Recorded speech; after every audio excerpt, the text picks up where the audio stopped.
9823 akan menjelaskan sedikit tentang Kebangkitan Nasional, Sumpah Pemuda, dan Kemerdekaan Indonesia.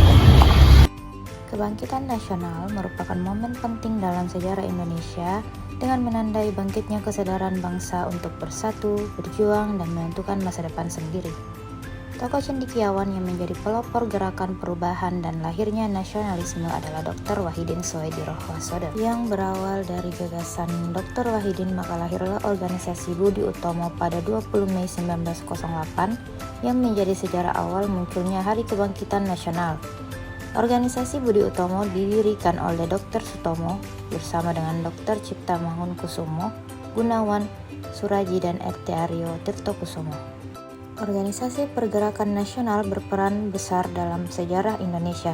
Salah satunya yaitu menjadi penggerak perjuangan bangsa, selain itu menjadi penyokong dan juga penggerak perjuangan bangsa sehingga rakyat Indonesia kembali mempunyai semangat membangkitkan kesadaran nasionalisme dan patriotisme, menggalang berbagai aksi protes, mengembangkan jaringan kerjasama, dan mengembangkan organisasi penggerakan nasional. Organisasi Budi Utomo sendiri didirikan oleh Soetomo dan para pelajar Staffia. Selanjutnya yaitu Sumpah Pemuda. Sumpah Pemuda adalah peristiwa yang menegaskan persatuan dan kesatuan bangsa Indonesia melalui ikrar yang diucapkan pada 20 Oktober 1928. Sumpah Pemuda merupakan ikrar kebangsaan yang dirumuskan melalui sebuah keputusan Kongres Pemuda kedua di Jakarta pada 27-28 Oktober 1928. Kongres Pemuda kedua dipugus oleh Perhimpunan Pelajar-Pelajar Indonesia yang beranggotakan pelajar dari seluruh Indonesia. Rapat pertama pada 27 Oktober 1928 diketuai Sugondo Jojo Puspito. Rapat kedua pada 28 Oktober 1928 yang membahas tentang masalah pendidikan. Istilah Sumpah Pemuda melekat pada keputusan Kongres di mana makna yang terkandung adalah agar pemuda-pemuda Indonesia mencintai tanah air Indonesia, menjaga dan merawat persatuan bangsa. Peristiwa Sumpah Pemuda bukanlah sekedar seremonial belaka. Melalui peristiwa tersebut tercipta sebuah sejarah pergerakan para pemuda Indonesia yang ikut andil dalam memperjuangkan persatuan dan kesatuan bangsa Indonesia. Tujuan dari Sumpah Pemuda yaitu mampu menjadi arah yang baru bagi bangsa Indonesia untuk menanamkan semangat kebangsaan dalam dirinya agar terus berjuang meraih kemerdekaan. Kemudian kemerdekaan Indonesia.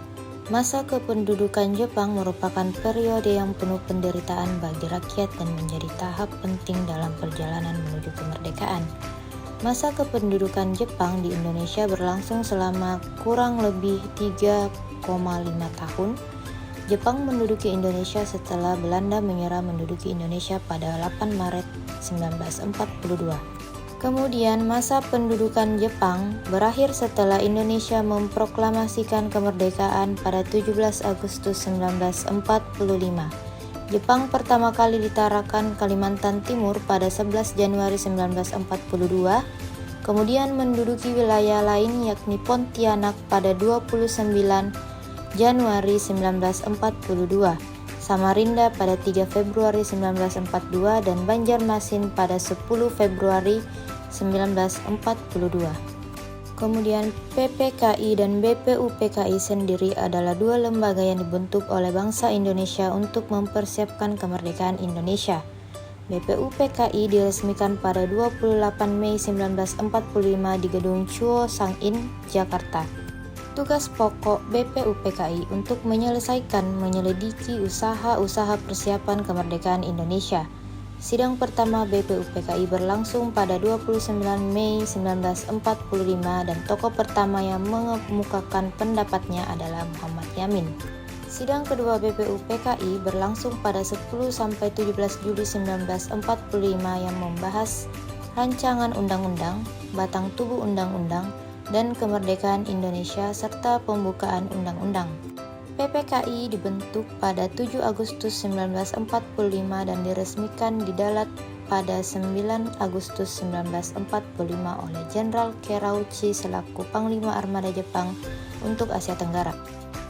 Proklamasi Kemerdekaan Indonesia dilangsungkan pada 17 Agustus 1945 yang mana teks proklamasi dibacakan oleh Soekarno didampingi Muhammad Hatta yang berlangsung di Jalan Pengangsongan Timur nomor 56, Jakarta Pusat. Proklamasi Kemerdekaan Indonesia rencananya disampaikan di lapangan Ikada tetapi diganti di Jalan Pengangsangan.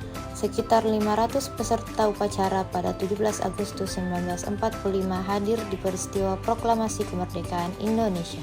Pembacaan teks proklamasi oleh Soekarno dilanjut dengan pengibaran bendera merah putih yang dijahit oleh Fatmawati dan acara proklamasi kemerdekaan Indonesia diakhiri dengan menyanyikan lagu Indonesia Raya. Lagu tersebut diciptakan W.R. Supratman. Baiklah, itulah tadi sedikit penjelasan tentang kebangkitan nasional, Sumpah Pemuda dan Kemerdekaan Indonesia yang bisa saya paparkan. Wassalamualaikum warahmatullahi wabarakatuh.